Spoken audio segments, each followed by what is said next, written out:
Šiauliai. Benamis pakeliui į areštinę nusprendė pralinksminti pareigūnus ir skėlė anekdotą. Rusas, amerikonas ir prancūzas nuplaukė negyvenamą salą. Žiūr, čemodans plaukia. Reik parsemt tą čemodaną, atkiš pirmą bonkę, išlend džins.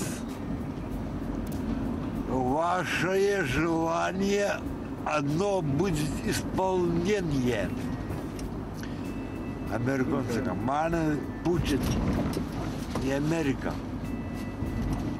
Просто маны пучат и Америка. Руса съедет.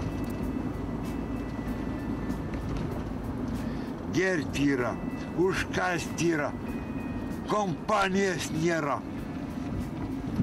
Обратно бой.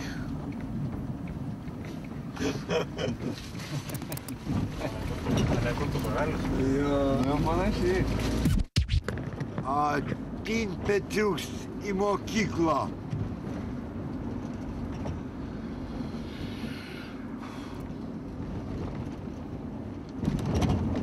Ar viskas? Galiausiai anekdotų atsargos išseko, tačiau tikri anekdotai prasidėjo vos įėjus į areštinę.